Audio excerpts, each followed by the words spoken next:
Bienvenue à vous qui me rejoignez sur la chaîne de Tell & Play. Alors je vous présente Rookie, qui s'en va, et Mokan, qui nous seront peut-être avec nous pour cette vidéo. Alors aujourd'hui on ne va pas parler de Cthulhu Ténébris ou de Dédale ou d'autres choses comme ça, mais on va parler cette fois de Pax Elfica.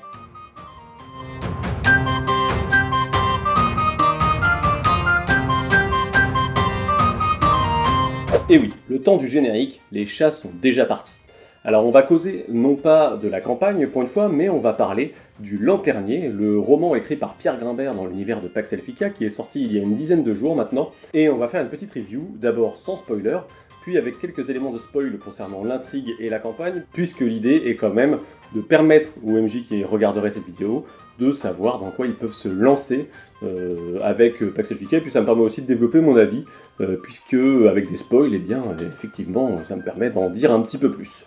Alors, petit point d'abord sur le visuel, puisque comme vous pouvez le voir, c'est quand même plutôt un beau bouquin, je l'avais présenté la dernière fois, vous avez une édition donc avec des pages qui font des petits motifs. À l'intérieur, vous allez trouver des cartes, donc en l'occurrence une carte de Brenhaven, un plan de Brenhaven on pourrait dire, et une carte de la région du Val Septante. C'est important parce que ça permet de s'y repérer, il y a quand même beaucoup de détails dans le livre, alors pas autant que dans la campagne, hein, ça reste un roman qui est parfaitement accessible aux non-initiés, mais voilà, l'ajout des cartes en couleur qui servent dans la campagne, c'est toujours bon à prendre, et c'est plutôt à mettre au crédit du bouquin. Si on y ajoute le signet et la petite couverture, on a quand même du bel objet, et on va le dire clairement, c'est très appréciable pour un roman issu d'un jeu de rôle. Alors, Le Lanternier, il est sorti aux éditions Mnemos, et c'est pas un hasard, puisque Frédéric Weil, pour le coup, c'est un des fondateurs de ces éditions-là. C'est également le fondateur des éditions Multisim, à qui on doit Nephilim. Nephilim qui est réédité par Mnemos en, on va dire, coédition avec Les 12 Singes. Donc c'est assez logique de retrouver quelque chose comme un roman Pax Elfica chez Mnemos en partant de 12 Singes. Ce type de partenariat, on en avait parlé dans la vidéo sur le Geek Magazine. Geek Magazine dans lequel vous avez une interview de Frédéric Weil qui revient sur le lancement de ce label qui s'appelle le Ludiverse, qui permet de faire des ponts entre les littératures de l'imaginaire et le monde du jeu. À ce titre, on a d'ailleurs un autre roman issu de l'univers du jeu Abyss, qui est pour le coup écrit par Fabien Clavel et qui sortira au mois de juin. Donc on retrouve des choses un petit peu comme ça. Et pour rappel, les éditions Mnemos ont donc été fondées par un rôliste, Frédéric Weil, entre autres, et il se trouve que même certains premiers romans qu'on pouvait retrouver aux éditions Mnemos, comme Les Chroniques des Crépusculaires de Mathieu Gabory, étaient pas des transcriptions, parce que c'est pas tout à fait la même, c'est pas tout à fait cette chose-là, mais étaient des adaptations de parties de jeux de rôle dans des univers spécifiques, et qui ont donné lieu à de belles publications. Pour moi, Les Crépusculaires, par exemple, c'est toute mon adolescence, et c'est pas un hasard, je vais en parler du coup à côté des romans de Pierre Grimbert, puisque un des principaux souvenirs que j'ai de lecture de cet auteur, c'est Le Secret de J, qui m'a fortement marqué quand j'étais ado, et que pour le coup je conseille à beaucoup de gens qui veulent commencer de la fantasy, parce que je trouve que c'est assez efficace, ça donne une bonne idée de ce que c'est qu'un univers de fantasy. J'ai pas mal de restes, je me souviens d'une confrontation avec un dieu requin, d'assassins habillés en rouge, d'un groupe de héros relativement sympathiques et tous un peu spécialisés dans leur domaine, quelque chose qui ressemblait un peu à du jeu de rôle pour le coup, mais voilà, Le Secret de J, même j'ai des souvenirs émotionnels attachés à ce roman que j'ai relu plusieurs fois quand j'étais ado, et voilà, bon, si vous avez l'occasion, si vous n'y avez jamais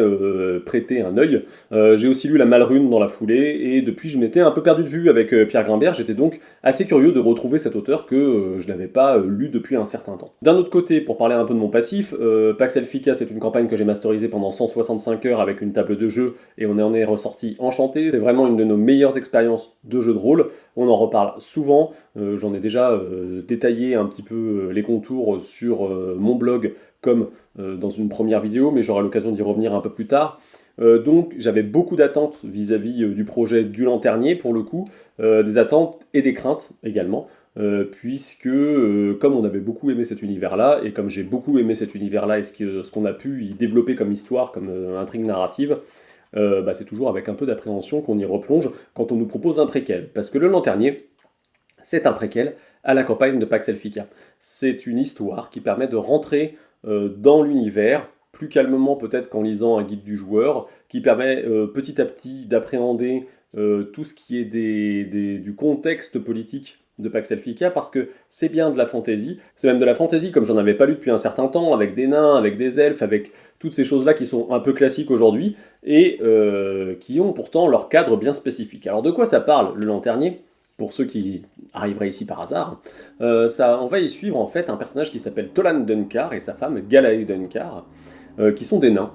qui vivent à Brenhaven, et ce couple de nains va faire la connaissance d'un adolescent qui s'appelle Veric, qui apparaît soudainement à Tolan dans le premier chapitre 1. Alors je vous spoile pas grand chose. Et Tolan est lanternier, c'est-à-dire que c'est lui qui a la charge d'allumer et d'éteindre les salamandres dans les rues d'une ville qui s'appelle Brenhaven, une ville qui est sous occupation elfique. En l'occurrence, cette ville de Brenhaven, elle a connu, il y a plusieurs années, l'invasion d'un nécromant. Pour venir à bout de cette menace, eh bien, les elfes de la forêt de la Naria Morienne, qui est dans le Val Septentre, donc la même région, sont intervenus et ils y sont restés suite à l'apparition d'un bois un peu magique, un peu elfique, un peu féerique en plein milieu de la ville, qui a notamment écrasé tout un quartier et qu'on appelle la Sylve. Donc les elfes sont restés, le nécromant a disparu et on a on va dire des sauveurs, des libérateurs qui vont imposer leurs règles. C'est-à-dire qu'ils vont créer des patrouilles, ils ne vont pas mettre à mort les gens quand ils contreviennent à la loi, mais ils vont les enfêter, c'est-à-dire qu'ils vont gommer leur personnalité pour les rendre tout vide, pour leur laver le cerveau et leur donner un petit souvenir béat. Ces gens-là vont se retrouver à patrouiller dans les rues de Brenhaven et donc s'en prendre à leurs premiers habitants. Donc c'est déjà un contexte assez lourd psychologiquement pour les habitants de Brenhaven. Ils vont imposer un couvre-feu, il va y avoir tout un tas de choses. On n'a pas le droit de porter une arme dans la ville par exemple. On n'a pas le droit d'utiliser son sorcelet, et c'est peut-être une des spécificités de l'univers. Chaque habitant de Brenhaven a un sorcelet, c'est-à-dire un petit pouvoir magique, qui peut être très simple, hein, ça peut être de faire pousser les plantes, comme de faire du feu,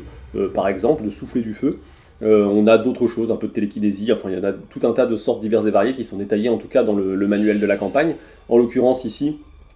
on n'en voit pas beaucoup dans le bouquin, puisque personne n'a le droit d'utiliser ce type de magie, c'est proscrit par les elfes. Ils vont également interdire la coupe du bois, donc on est sur un contexte très lourd, un contexte où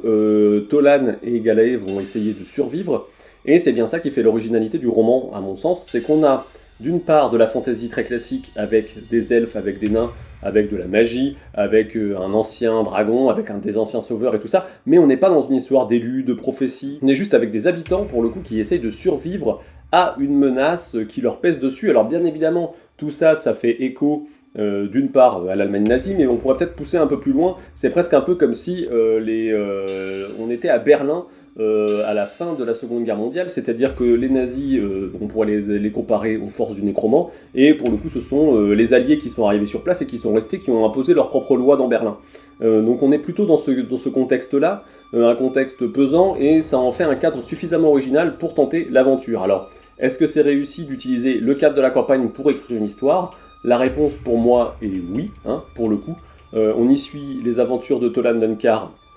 de Galae, et d'autres personnages, d'autant que Pierre Grimbert a le bon goût, je dirais, de faire apparaître d'autres personnages, alors des nouveaux, hein, pour ceux qui ont déjà joué à la campagne, mais qui vont permettre de faire vivre un petit peu la ville. On va avoir des portraits de personnages un peu à droite à gauche. Alors il y a ce qui pourrait s'apparenter à du fanservice, mais qui n'en est pas vraiment à mon sens, c'est-à-dire qu'on va voir apparaître au détour d'une rue, au détour d'une scène, des personnages qu'on va croiser dans la campagne, mais si on n'a pas lu la campagne ou si on n'a pas joué la campagne, je pense pas que ça gêne la lecture, au contraire ça donne un univers qui est de plus en plus riche, de plus en plus foisonnant. Je vois pas comment en terminant le bouquin on peut pas ne pas avoir envie de se lancer dans l'aventure qui consiste à jouer et à incarner les tenanciers de l'auberge de l'épée, puisque c'est les personnages de la campagne. On a pas mal de portraits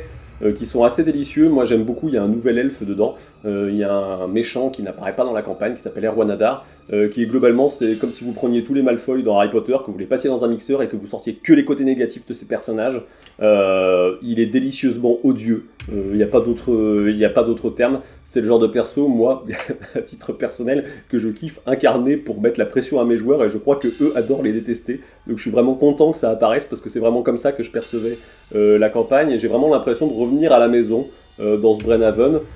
Ça c'est pour le côté, on va dire, mon impression sur le roman, mais je crois vraiment que la proposition de Pierre Grimbert, qui est de proposer ce cadre avec cette histoire et ces mystères, parce qu'il y a quand même des mystères dans le Lanternier, eh bien ça permet de découvrir un nouveau truc de fantasy, finalement. Quelque chose qu'on n'avait pas forcément vu avant, quelque chose qu'on n'avait en tout cas pas vu depuis longtemps dans les littératures de l'imaginaire française. Je pense pas qu'on ait tant d'histoires que ça avec des elfes et des nains qui soient écrits par des auteurs français. Et avoir un bon page turner, parce que pour le coup c'en est un, hein, il y a vraiment des petits cliffhangers un peu partout, mais en même temps c'est pas l'action qui est toujours au centre de l'histoire, c'est vraiment la psychologie des persos et ce qu'ils subissent, et comment est-ce qu'ils arrivent à surmonter ces épreuves. Et ben ça a un petit goût de neuf, je trouve que c'est quelque chose qu'on n'avait pas vu. Et c'était aussi ça qui m'avait intéressé pour le coup dans la campagne. Alors je vais passer en partie spoiler free par rapport au bouquin, parce que je vais m'arrêter là. Je pense que si j'ai pas réussi à vous donner envie de lire le roman avec ça, eh bien j'ai un peu raté mon coup.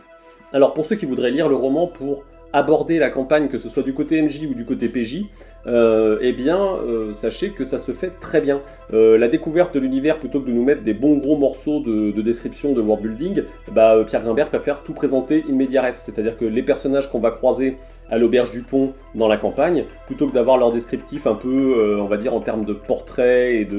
comme dans le guide du joueur par exemple, eh bien on va avoir quelque chose de plus narratif. On va amener une scène qui va permettre de présenter les différents protagonistes qu'on va pouvoir rencontrer à l'auberge du pont ou à l'auberge de l'épée. Donc ça se fait très bien, c'est une très bonne manière d'entrer dedans. Maintenant, peut-être la limite que j'ai avec ça, c'est qu'à mon avis, il faut que toute la table lise le roman, si jamais quelqu'un décide de le faire. Je trouve ça plus intéressant, parce que tout le monde pourra rebondir sur certaines idées du roman, parce qu'il y a quelques petites nouveautés, notamment, qui peuvent être intéressantes à jouer. Peut-être qu'en termes de bémol, ce que je mettrais, pour parler un peu librement, c'est le fait qu'on découvre un peu le processus de l'enfêtement dans le roman. Je sais que c'est une scène que j'avais bien aimé faire jouer à mes joueurs, donc voilà, peut-être que à ce niveau-là,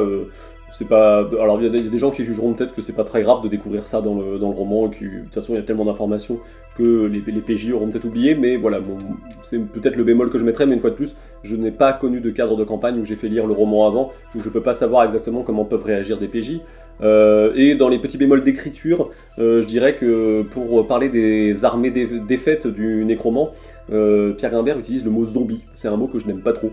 J'avoue, dans un cadre de fantasy, je préfère mort-vivant ou revenant. Et pour le coup, je trouve que ça fait trop post-apo ou trop vaudou au choix. Mais c'est bien là tout ce que je pourrais trouver de négatif sur le bouquin, qui fait 38 chapitres, qui se lit en à peu près une semaine, et qui est vraiment très agréable à lire, et qui permet de redécouvrir, même pour certains points, l'histoire de Brenhaven. Moi j'avais complètement zappé par exemple que Ambrosia avait toute une backstory autour de sa main tranchée, etc. Donc c'est un personnage alors, je fais un petit spoiler ici, hein, le personnage a la main tranchée dès le début de la campagne, et on sait très bien pourquoi, hein, c'est de notoriété publique. Mais moi ça fait partie des histoires que j'avais oubliées, c'est pareil, je crois pas avoir beaucoup joué avec le personnage des Laurier, mais après la lecture du roman, c'est évident qu'il faut en faire quelque chose dans la campagne. Il y a plein de petites choses comme ça qui sont super chouettes. Moi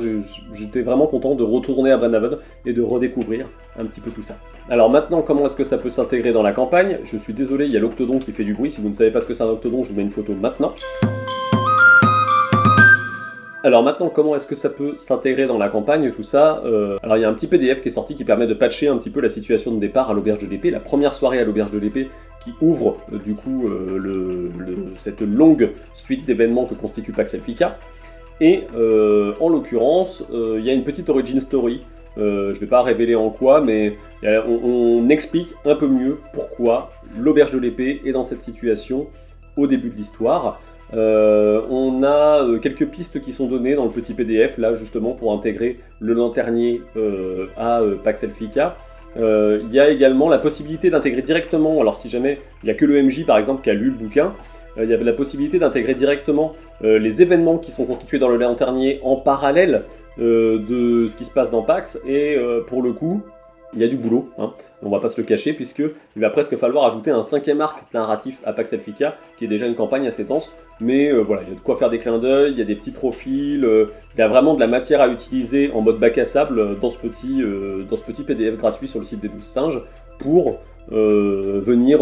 utiliser le bouquin et en faire quelque chose de chouette. Maintenant, et là je vais faire un très gros spoil, donc c'est plutôt réservé au MJ. Si ce n'est pas le cas, je vous invite à sauter de 10 secondes dans la vidéo pour pouvoir revenir à quelque chose sans spoil. Vous avez dans le roman deux choses qui me semblent importantes.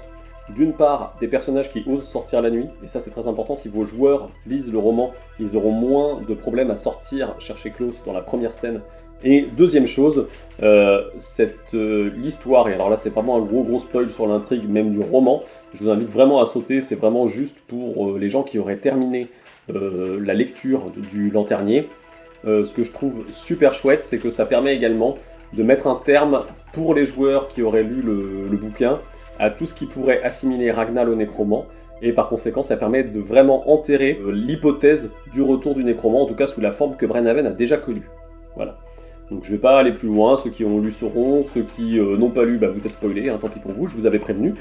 Pour terminer cette vidéo, donc voilà toutes les bonnes raisons qui, je pense, font qu'on peut lire Pax Elfica, enfin en tout cas le Lanternier, puis masteriser Pax Elfica. Pour ceux qui ne seraient pas tentés par la partie jeu de rôle et qui voudraient quand même connaître la suite de l'histoire, puisque le Lanternier nous laisse sur une situation de Brenhaven qui n'est pas encore, on va dire,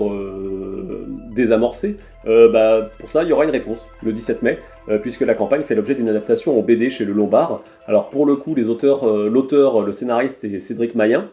et côté dessin, c'est Bruno Pietrantonio qui du coup s'occupera de donner, on va dire, des traits à tous les personnages de l'Auberge de l'Épée et puis à tout ce qu'on va trouver dans cet univers-là. Et puis nous on se retrouvera sur la chaîne ici très probablement pour faire peut-être une ou deux vidéos sur 5 bonnes raisons de jouer à Pax Elfica côté PJ et côté MJ. Et en ce qui concerne la suite des événements, eh bien moi je vais laisser un peu de côté Tell & Play au fur et à mesure qu'on s'approche du mois de juin